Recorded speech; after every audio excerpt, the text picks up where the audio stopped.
Hi guys, welcome to my channel.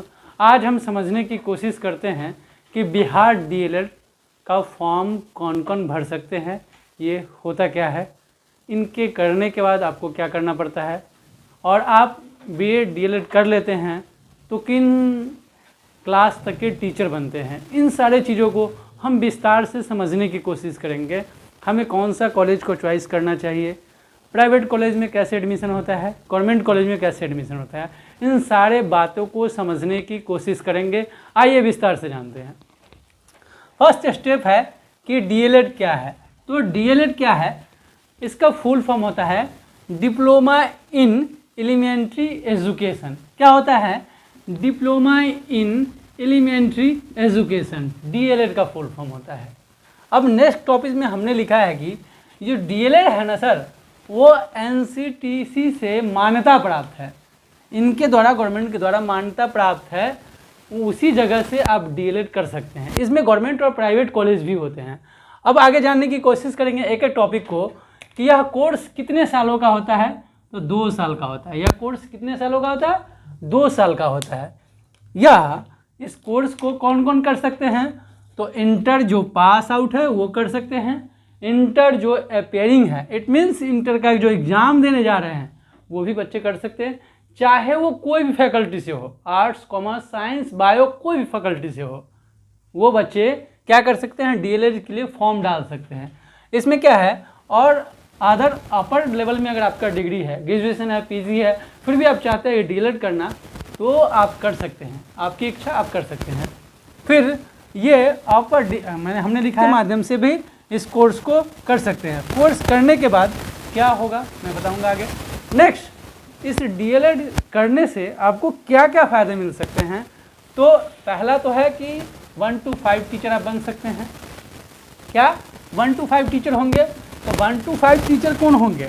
है दोस्त, 1 to 5 teacher वो बनेंगे जो सिर्फ इंटर बेसिस पे, मतलब 12th के बेसिस पे वो डीएलएड करेंगे। वो क्या बनेंगे? 1 to 5 टीचर। लेकिन इसी डीएलएड के कोर्स को पूरा करने वाले वैसे कैंडिडेट जिसने बीए कर रखा है, बीएससी कर रखा है या बीकॉम कर रखा है, वो 6 to 8 के लिए इस लेवल हो जाए, मतलब 6 to 8 का भी टीचर बन सकते हैं। लेकिन यहाँ कुछ बातों में पेच फंसता है सर। पेच क्या होता है कि बीए और बीएससी वाले तो 6 to 8 में जाते ही 100%, बीकॉम वाले भी जाते हैं, और इस यहाँ पे जो 1 to 5 के टीचर के लिए और 6 to 8 के टीचर के लिए जो है ना, हमने बताया है बीए, बीएससी और बीकॉम, ये तीनों लोग ग्रेजुएशन अगर हो जाएंगे तो 6 to 8 भी बन सकते हैं, 1 to 5 बन सकते हैं, बशर्ते ग्रेजुएशन होना चाहिए।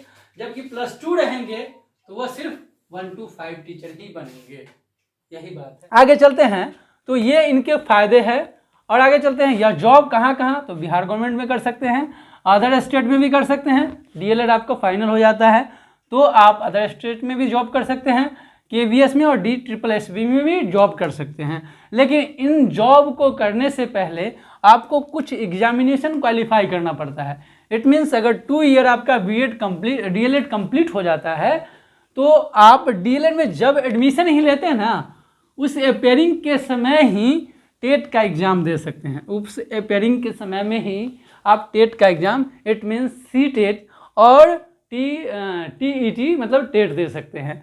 सेंट्रल टीचर एलिजिबिलिटी टेस्ट जो सेंट्रल गवर्नमेंट का होता है, इन एग्जामिनेशन को क्वालिफाई करके आप इन अदर स्टेट में या बिहार गवर्नमेंट में निकलने वाले वैकेंसी को फिल कर सकते हैं। जैसे बिहार गवर्नमेंट में जो भी वैकेंसी निकलती है वो बीपीएससी के माध्यम से, it means Bihar public service commission के माध्यम से टीचर की बहाली होती है।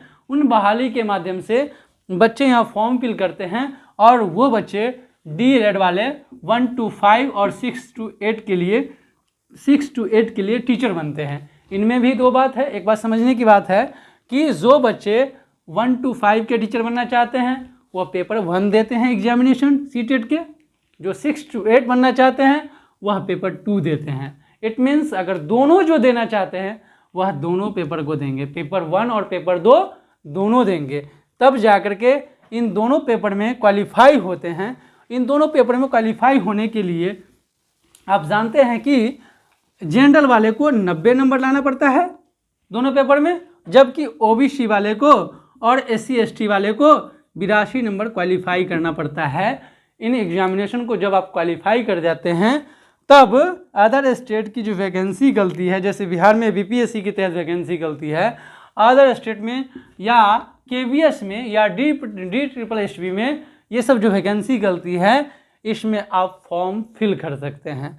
फिल करने के बाद तो इन सारे मोर नॉलेज के बाद थोड़ा सा और हम जानने की कोशिश करेंगे कि स्नातक में अगर किसी कैंडिडेट का BA में इट मीन्स आर्ट्स से ऑल सब्जेक्ट है तो वह बच्चे 1 to 5 और 6 to 8 दोनों में जा सकते हैं। अगर कोई बच्चा साइंस से है वह भी बच्चे दोनों सब्जेक्ट में जा सकते हैं, बट कॉमर्स का कॉम्बिनेशन नहीं बनता है, इस वजह से वह 6 to 8 में ही रह जाते हैं। जहाँ तक मोर नॉलेज मुझे मेरे पास है वह 6 to 8 में ही रह जाते हैं, इसलिए कॉमर्स वाले बच्चे अक्सर भागते हैं B.Ed की तरफ। हाँ, इन तरीके से ये DLED को आप समझ सकते। अभी तत्काल में DLED का फॉर्म आया हुआ है जिनकी अंतिम तारीख 22 जनवरी है। कितनी? 22 जनवरी 2025।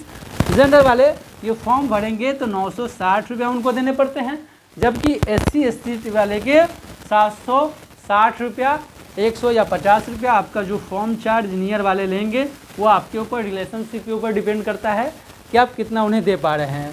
इन मोर नॉलेज के बाद आप DLED जैसे ही क्वालिफाई करेंगे तो CTET क्वालिफाई, DLED क्वालिफाई और उसके बाद BPSC या अदर स्टेट के एग्जामिनेशन देने के बाद क्वालिफाई करके आप जॉब करते हैं। है दोस्त, अगर ये वीडियो अच्छा लगा है तो हम थोड़ा और विस्तार में ये बताना चाहेंगे कि गवर्नमेंट कॉलेज और प्राइवेट कॉलेज में थोड़ा सा एक चीज़ जानना चाहेंगे कि गवर्नमेंट कॉलेज में इनकी फ़ी क्या होती है और प्राइवेट कॉलेज में इनकी फ़ी क्या होती है। तो गवर्नमेंट कॉलेज में इसका फ़ी 20,000 से 21,000 के अंतर्गत आपका हो जाएगा, 20 से 21,000, जबकि यही चीज़ अगर प्राइवेट कॉलेज में जाते हैं तो 1,20,000 रुपये तक आपको पे करना पड़ता है। इसलिए हाँ, अब ये जानेंगे कि अगर गवर्नमेंट कॉलेज में किन कैंडिडेट का एडमिशन होता है और प्राइवेट कॉलेज में किस कैंडिडेट का होता है ना। तो गवर्नमेंट कॉलेज में वैसे कैंडिडेट जिन्होंने जो DLED का एंट्रांस एग्ज़ाम होता है, 120 मार्क्स का DLED का एंट्रांस एग्ज़ाम होता है, उस एग्ज़ामिनेशन में जो मैक्सिमम मार्क्स लाते हैं, इट मीन्स 80 से 82 नंबर